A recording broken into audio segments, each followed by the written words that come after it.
नमस्कार, मी संदीप चव्हाण आणि आपण पाहताय LS मराठी। भारतीय निवडणूक आयोगाने 5 महत्त्वाच्या राज्यांच्या विधानसभा निवडणुकीचं वेळापत्रक आज जाहीर केलं। दिल्लीतील विज्ञान भवन येथे नुकतीच पत्रकार परिषद पार पडली। पश्चिम बंगाल, तमिळनाडू, केरळ, आसाम या 4 राज्यांसह पुद्दुचेरी या केंद्रशासित प्रदेशातील विधानसभा निवडणुकीची घोषणा करण्यात आली।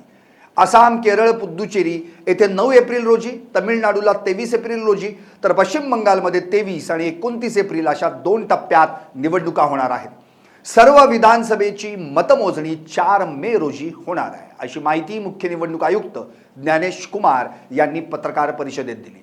दरम्यान संपूर्ण महाराष्ट्राचं लक्ष लागून राहिलेल्या बारामती आणि राहुरी या दोन्ही ठिकाणच्या पोटनिवडणुका देखील जाहीर झाल्यात। 23 एप्रिल रोजी मतदान तर 4 मे रोजी मतमोजणी होणार आहे। या पत्रकार परिषदेस मुख्य निवडणूक आयुक्त ज्ञानेश कुमार यांच्यासह निवडणूक आयुक्त सुखबीर सिंग संधू आणि विवेक जोशी उपस्थित होते। आसाम, केरळ, तमिळनाडू, पश्चिम बंगाल आणि पुद्दुचेरी या राज्यांमध्ये एकूण मिळून 17,04,00,000 मतदार असून एकूण 824 विधानसभा मतदारसंघांमध्ये या निवडणुका होणार आहेत। यासाठी सुमारे 2,19,000 मतदान केंद्र तयार करण्यात आली आहेत। साधारण 25 लाख कर्मचारी निवडणूक कामासाठी तैनात केले जाणार आहेत।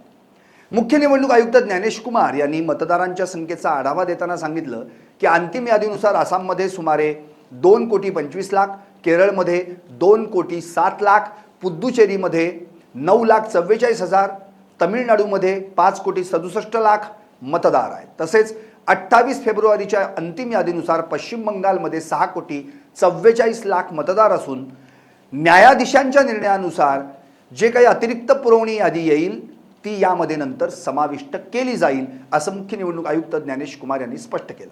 या 5 विधानसभांचा कार्यकाळ कधी संपणार आहे जाणून घेऊयात GFXच्या माध्यमातून। 5 राज्यांच्या विधानसभांचा कार्यकाळ संपणारी तारीख: पश्चिम बंगाल 7 मे 2026, तमिळनाडू 10 मे 2026, आसाम 20 मे 2026, केरळ 23 मे 2026 आणि पुद्दुचेरी 15 जून 2026। या राज्यांमधील मागील निवडणुकांमध्ये काय परिस्थिती होती पाहूयात GFXच्या माध्यमातून। मागील निवडणुकीत काय घडलं?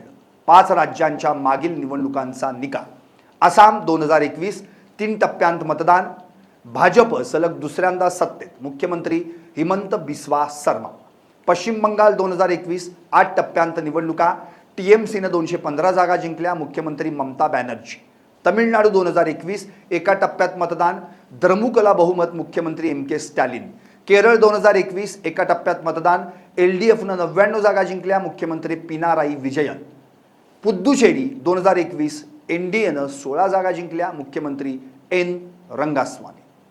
दरम्यान 5ही राज्यात पक्षीय बलाबल कसं आहे पाहूयात GFXच्या माध्यमातून। पश्चिम बंगाल पक्षीय बलाबल: तृणमूल काँग्रेस 215, भाजप 77, इतर 2। तमिळनाडू पक्षीय बलाबल: AIADMK 66, काँग्रेस 18, DMK 5, भाजप 4।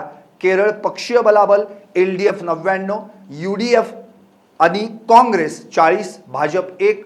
आसाम पक्षीय बलाबल: भाजप 60, काँग्रेस 29, UDF 16। दरम्यान 4 मेला कळणार या 5 राज्यांमध्ये सत्ता कुणाची येणार।